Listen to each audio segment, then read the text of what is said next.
Welcome to Faith and Freedom. For the next few minutes, we hope to inform, inspire, and encourage you as we discuss legal victories and challenges to your fundamental freedom and religious liberties. Faith and Freedom comes to you from Liberty Counsel, a civil liberties education and legal defense organization. Join us now as Matt Staver, founder and chairman of Liberty Counsel, explains the latest legal issues all across this country. In the courtrooms of America, Liberty Counsel is winning the battle for your constitutional freedom. Thanksgiving is an opportunity for us to think about all the blessings of God who has bestowed mightily upon all of us and certainly upon this country, the United States of America. Hi, I'm Matt Staver, founder and chairman of Liberty Counsel. Joining me is Matt Barber as we talk about Thanksgiving and some of the meaning of Thanksgiving. You know, there's lessons from Thanksgiving people probably don't even realize that are actually inherent in the Thanksgiving, and they come to us from Plymouth Colony, the Plymouth Plantation. Actually began in America as more of a socialist experiment. And ultimately what happened is, Matt, they found that socialism didn't actually work in real life. Yeah, you know, Matt, I'm a product of the public schools. I thought that Thanksgiving was all about just thanking the Indians. Yeah, that's what I thought too. That's what the textbooks used to say, right? Yeah. But it was a whole lot more than that. A whole lot more than that. And inherent within Thanksgiving, as you mentioned, was a rejection of the multiple times failed experiment that is communism, and communism failed early on in the Plymouth Colony. Yeah, the Plymouth Colony bylaws, the Plymouth Plantation, written in July of 1620, set up a communal system for the first 7 years of its existence in which all the capital and profits remained, quote, in ye common stock, and with everyone having an equal share. So this was a communal operation. All those people who planted, no matter whether they worked hard or whether they didn't work hard, and the people who transported and the people who did other activities, and the food and the drink, all of that was commonly shared. So you did not have any incentive to work hard because you're going to get the same amount as somebody else who didn't work hard. And that experiment went on for a while, and they found that, well, guess what happened? What do you think happened? Well, the people didn't work hard. They decided that they did not want to work hard because there's no incentive for working hard. Yeah. Well, I today am giving thanks that Obamacare is failing and failing catastrophically, because Obamacare is just a much larger version of what happened in the Plymouth colony, essentially, Matt. You know, President Obama, people will say, oh, it's hyperbole to call him a communist. Well, his mother was an avowed communist. He sat under Uncle Frank Marshall Davis, an avowed communist. President Obama, to say he has Marxist leanings is an understatement. And isn't Obamacare essentially inherently, it's a redistributionist scheme? There's another word for that. It's communism. It's a redistribution of wealth. You know, President Obama, when he was running for office, talked about the redistribution of wealth. He is a socialist in his mentality. Government is the God in his view. That is where everything comes from, and it'll take care of you. And this Obamacare was designed as the first step to a single-payer system. Well, you know what? Like the colonist in Plymouth Plantation, it's not working. You know, one of the things that they found is, hey, the people weren't producing corn. Yeah. The production went down. So they had a debate with the governor, chief among those people debate, and he says, you know what, we're going to have every person raise corn, and you can do it for your own household. It doesn't have to go into this common pot.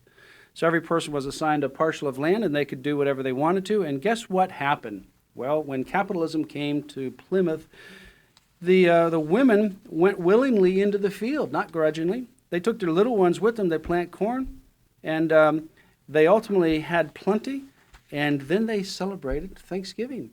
That's what they were thankful for, that God had ultimately blessed them, and the blessings of free enterprise, capitalism, they could see the fruits of their labor. They had plenty to eat. They had plenty to drink. They had things that they needed because they now had a stake in the interest of this. And Obama, whether it's Obamacare or any other program, he wants to have the government just give you all the benefits and dole it out. And what that ultimately happens is just like what has happened with the failed systems of President Johnson with the social welfare systems.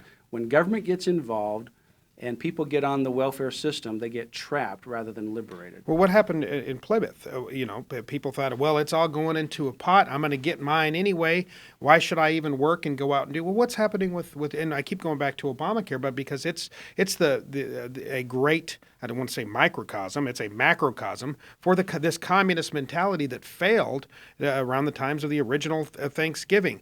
What's happening? Nobody's really signing up because they can't, but those who are managing to sign up for Obamacare are the people who are expecting the whole redistribution of scheme is for the young people to fund essentially those with pre-existing conditions or those who are not working and so forth. So it's a bottom-up kind of idea that has failed in Plymouth and it's failing in Obamacare. It cannot possibly work. No, it can't. When you get this big government bureaucracy involved in anything, it also weakens and is very expensive in whatever it does, whether it's Obamacare or anything else. Anything that the government gets involved with, there's going to be waste, there's going to be bureaucracy, and there's going to be some lesser quality because they're using other people's money, so they don't care about the quality, and they don't care about the price because they're using your money. It's no big deal.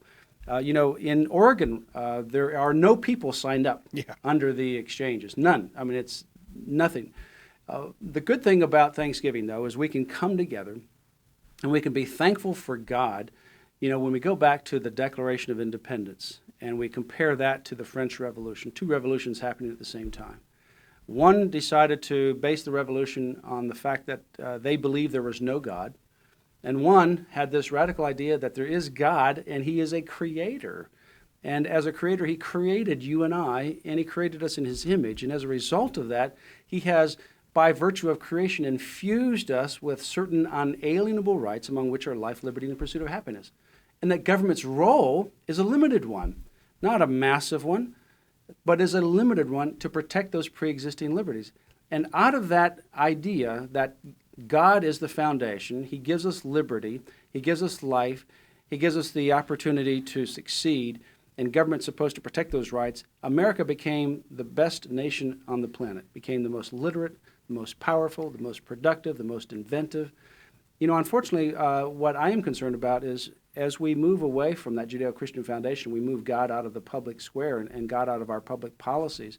We're not going to continue to be a nation blessed by that. We're only a nation blessed when we have our foundation on the right platform. Well, that's right. And, we're rooted in the Declaration of Independence, our whole great American experiment, which is that we are endowed by our Creator with certain unalienable rights, life, liberty, the pursuit of happiness.